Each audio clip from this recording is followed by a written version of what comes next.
Mariama clutches her Bible. I said, what is going on?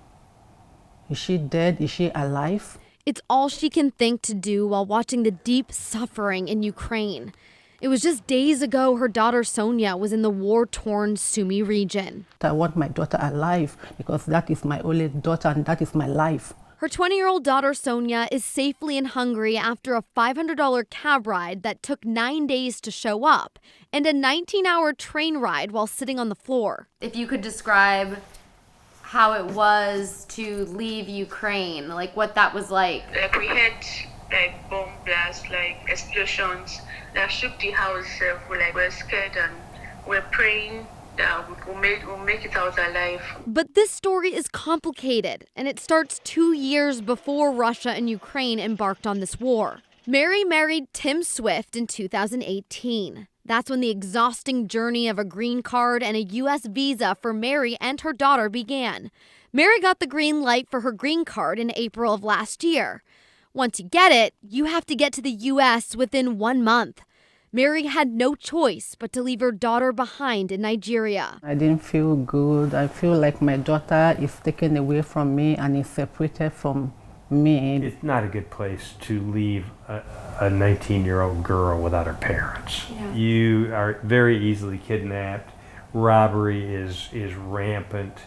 The murder rate is high. It's a tough place. Sonia's paperwork for the visa was approved, but they've been waiting for her interview to complete the process for a year and a half. And this poor girl who's separated from mom and can't rejoin her mom just because the State Department is so slow. In the meantime, Mary tried to get her daughter a visa to a university in Canada, which was denied.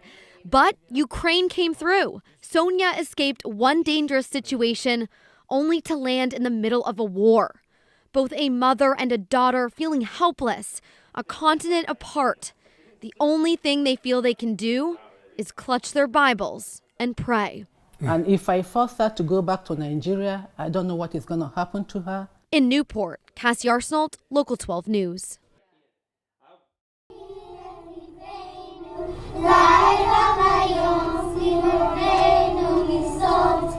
Blue and white lights line the parking lot of the Rockwarren Academy, transforming the lot into a drive-through Hanukkah lights display.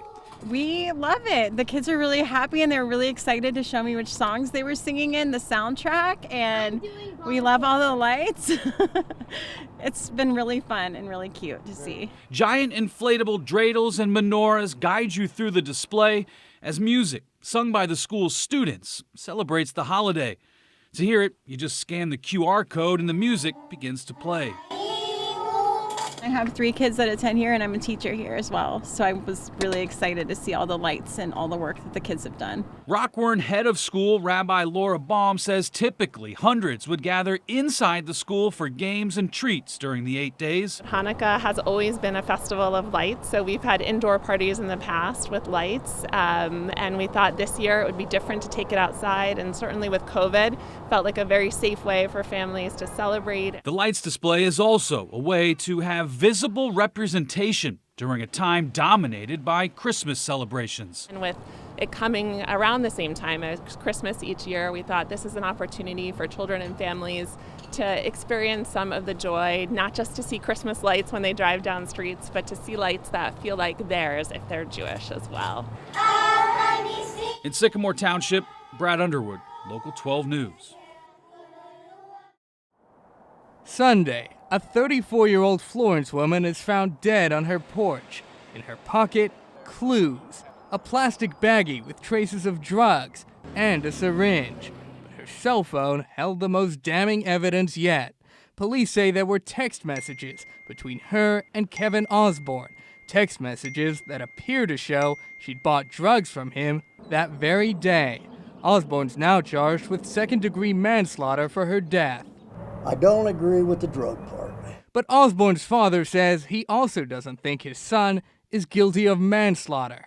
You can't just pass a law and put the buck on one person, because if I go buy a gun and I go home and shoot myself, are they going to go arrest the guy that sold me the gun? Osborne, whose father says has a history of drug use himself and who we learned was arrested for robbery in 2010, was picked up Wednesday morning near his apartment.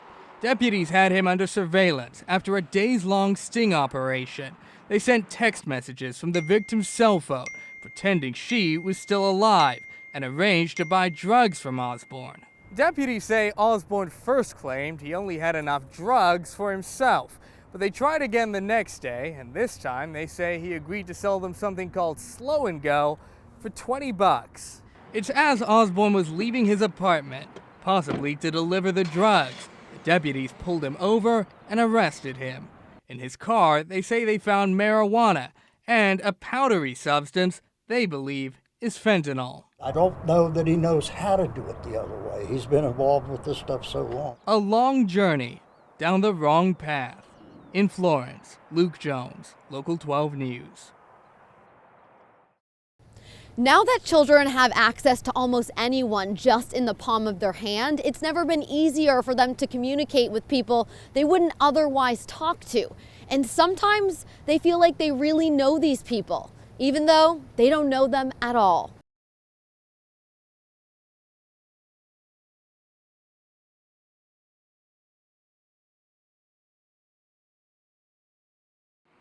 A canal once ran down the center. An incomplete subway lies underneath. And now Central Parkway could be poised for yet another big change. One designer, Christopher Manning, says was inspired by one of the world's most famous streets. The Champs-Élysées is sort of that grand street that everybody knows about.